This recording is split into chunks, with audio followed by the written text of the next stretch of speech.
ኢራን በአሜሪካና በኢራን መካከል ያለውን ጦርነት ለማቆም የሚያስችል አዲስ የድርድር ሀሳብ በፓኪስታን አማካኝነት ማቅረቧን የሀገሪቱ የዜና ወኪል ኢርና ዘግቧል። ይሁን እንጂ ፕሬዚዳንት ትራምፕ በሀሳቡ ደስተኛ እንዳልሆኑ ገልጸው የኢራን አመራር ግራ የተጋባ ነው ሲሉ ተችተዋል። አሜሪካም 5000 ወታደሮቿን ከጀርመን ልታስወጣ ነው። በፕሬዚዳንት ትራምፕና በቻንስለር ፍሬድሪሽ መርዝ መካከል ያለው ፍጥጫ ወደ ወታደራዊ እርምጃ ተሸጋግሯል። በኢራን ከፍተኛ ባለስልጣናት ቤተሰቦች የተመሰረተውና ማዕቀቦችን በመጣስ በሚሊዮን የሚቆጠር ዶላር የሚያንቀሳቅሰው ሚስጥራዊው የክሪፕቶ ምንዛሬ ተቋም በምርመራ ተጋልጧል። በቱርክ የላብ አደሮች ቀን በግርግር ውሏል። ወደ ታክሲም አደባባይ ለመጓዝ የሞከሩ ከ500 በላይ ሰዎች በቁጥጥር ስር ውለዋል። በኤል አውቶና በላዳ ታክሲ ባለንብረቶች መካከል ያለው ውዝግብ ቀጥሏል። ድርጅቱ 3 ቢሊዮን ብር የፈሰሰባቸው መኪኖች ድሬዳዋ ላይ መቆማቸውን ገልጿል።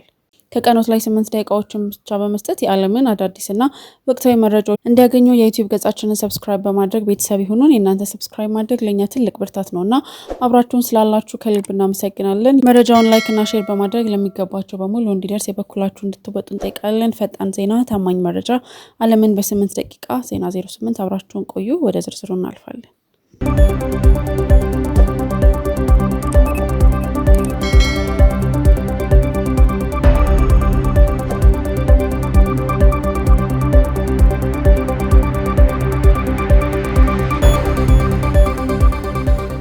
ኢራን አዲስ የድርድር ሀሳብ አቅርባለች። ጦርነቱን ለማቆም የሚያስችል አዲስ የድርድር ሀሳብ በፓኪስታን አማካኝነት ማቅረቧ ተዘግቧል። ይሁን እንጂ ፕሬዚዳንት ትራምፕ በሀሳቡ ደስተኛ እንዳልሆኑ ገልጸው የኢራን አመራር ግራ የተጋባ ነው በማለት ተችተዋል። ይህ በእንዲህ እንዳለም ፕሬዚዳንቱ ለጦርነቱ የኮንግረስ ፍቃድ ማግኘት ያለባቸው የ60 ቀናት የጊዜ ገደብ ትላንት አብቅቷል። የትራምፕ አስተዳደር ጦርነቱ በተኩስ አቁም ስለቆመ ፈቃድ አያስፈልገንም ቢሉም አንዳንድ የሪፐብሊክና የዲሞክራት አባላት ግን ጉዳዩ በምክር ቤቱ ድምጽ ሊሰጥበት ይገባል በማለት እየተከራከሩ ይገኛሉ። እንደ አሜሪካ የጦርነት ስልጣን ሕግ ከሆነ ፕሬዚዳንቱ ወታደራዊ እርምጃ በጀመሩ በ60 ቀናት ውስጥ የኮንግረስ ፍቃድ ካላገኙ ጦርነቱን የማቆም ግዴታ አለባቸው። ሆኖም ትራምፕ ከሚያዝያ 7 ቀን 2026 ጀምሮ የተኩስ ልውውጥ ስላልነበረ ጦርነቱ አብቅቷል የሚል መከራከሪያ አቅርበዋል። በሌላ በኩል ዲሞክራቶች ይህ አተረጓጎም ከህጉ ውጪ መሆኑን በመግለጽ ላይ ናቸው። ምንም እንኳን ኢራን በፓኪስታን በኩል አዲስ የድርድር ሀሳብ ብታቀርብም ትራምፕ ግን በሁኔታው ደስተኛ እንዳልሆኑና ጉዳዩን በአግባቡ እንጨርሰዋለን በማለት ጦርነቱ በቋሚ ስምምነት ካልተዘጋ ዳግም ሊቀሰቀስ እንደሚችል ፍንጭ ሰጥተዋል።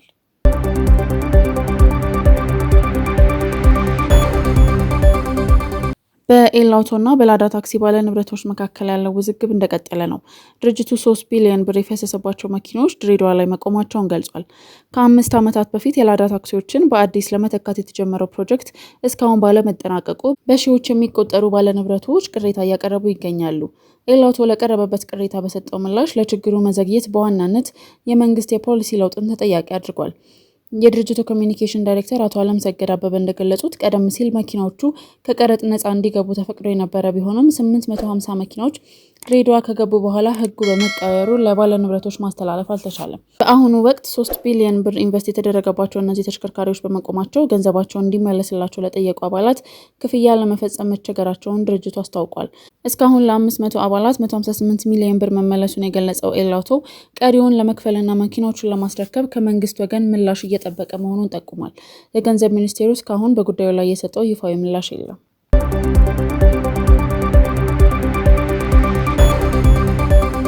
በትላንትናው ዕለት በቱርክ ኢስታንቡል በተካሄደው የዓለም አቀፍ የላብ አደሮች ቀን አከባበር ላይ በፖሊስና በሰልፈኞች መካከል በተፈጠረ ግጭት ከ500 በላይ ሰዎች መታሰራቸው ተዘግቧል። ግጭቱ የተቀሰቀሰውም ለሰልፈኞች ዝግ ወደ ተደረገውና ታሪካዊው የታክሲም አደባባይ ለመጓዝ የሞከሩ የሰራተኞች ማህበራት አባላትን ፖሊስ በአስለቃሽ ጭስና በውሃ ለመበተን በመሞከሩ ነው። መንግስት በአደባባይ ላይ ሰልፍ ማድረግን ከ2013 ጀምሮ ቢያግድም የተቃዋሚ ፓርቲ መሪዎችና የሰራተኛ ማህበራት እገዳው ህገወጥ ነው በማለት ተቃውሟቸውን አሰምተዋል።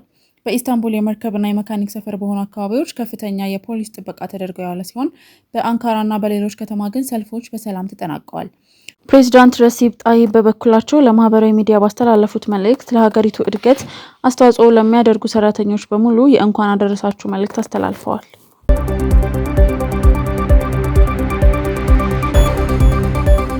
ሜታ በኒው ሜክሲኮ ግዛት አገልግሎቱን ሙሉ በሙሉ ሊያቋርጥ እንደሚችል ዛተ። በህፃናት ደህንነት ዙሪያ የተነሳው ህጋዊ ፍጥጫም ተባብሷል። የፌስቡክ እና ኢንስታግራም ባለቤት የሆነው ሜታ በኒው ሜክሲኮ ግዛት የሚሰጠውን አገልግሎት ሊያቆም እንደሚችል ፍንጭ ሰጥቷል። ኩባንያው ይህንን ማስጠንቀቂያ የሰነዘረው የግዛቲቱ አቃቤ ሕግ ተቋሙ በህፃናት የአእምሮ ጤናና ደህንነት ላይ የሚያደርሰውን ጉዳት ለመቀነስ መሰረታዊ ለውጦችን እንዲያደርግ በጠየቀው መሰረት ነው።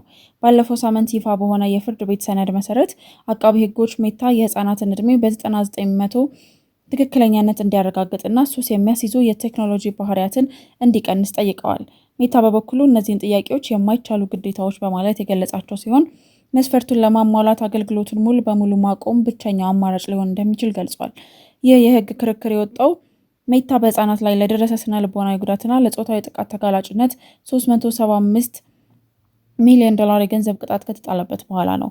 ቀጣዩ የፍርድ ቤት ውሳኔ ሜታ በግዛቲቱ የመቀጠል ወይንም የመውጣት ዕጣ ፈንታን ይወስናል ተብሎም ይጠበቃል።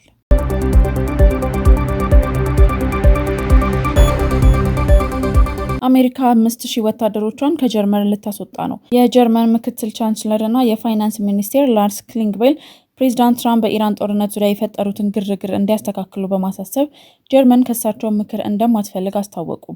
ክሊንግቤል ይህንን የተናገሩት ትራምፕ የጀርመኑን ቻንስለር ፍሬድሪች ሜርዝን ምን እያወሩ እንደሆነ አያውቁም በማለት በነቀፉ ማግስት ነው። ይህን ተከትሎም የአሜሪካው ፔንታጎን በትላንትናው ዕለት ባወጣው መግለጫ ከኔቶ አጋሯ ጀርመን 5000 ወታደሮቿን እንደምትቀንስ አስታወቀ። ይህ ውሳኔ የተሰማው ፕሬዚዳንት ትራምፕ እና የጀርመኑ ቻንስለር ፍሬድሪች ሜርዝ በኢራን ጦርነት ዙሪያ የቃላት ምልልስ ካደረጉ በኋላ ነው።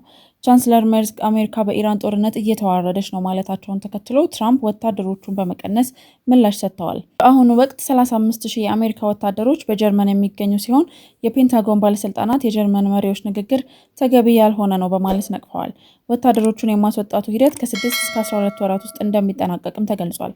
ትራምፕ በተጨማሪም በጣሊያን እና በስፔን የሚገኙ ወታደሮችን ሊቀንሱ እንደሚችሉ ፍንጭ የሰጡ ሲሆን ይህም በአሜሪካና በአውሮፓ አጋሮች መካከል ያለውን ጥምረት ከፍተኛ ስጋት ላይ ጥሎታል።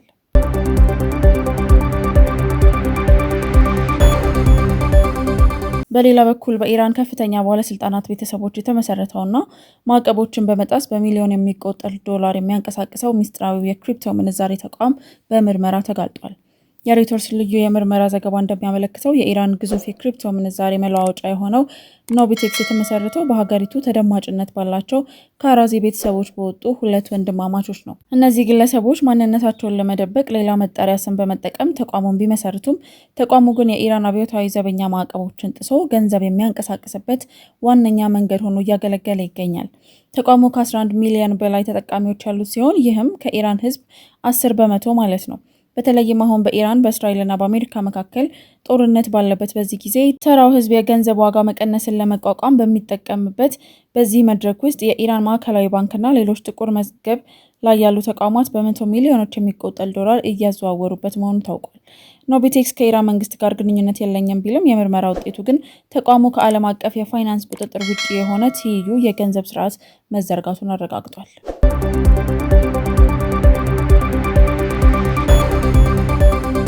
የዛሬው የዜና 08 መረጃዎቻችን ይህንን ይመስሉ ነበር። በየዕለቱ አዳዲስና ወቅታዊ መረጃዎችን ለማግኘት የዩቲዩብ ገጻችንን ሰብስክራይብ ያድርጉ። የደወል ምልክቷን የሚጫኑ ፈጣን ዜና፣ ታማኝ መረጃ ዓለምን በ8 ደቂቃ። ዜና 08 እናመሰግናለን።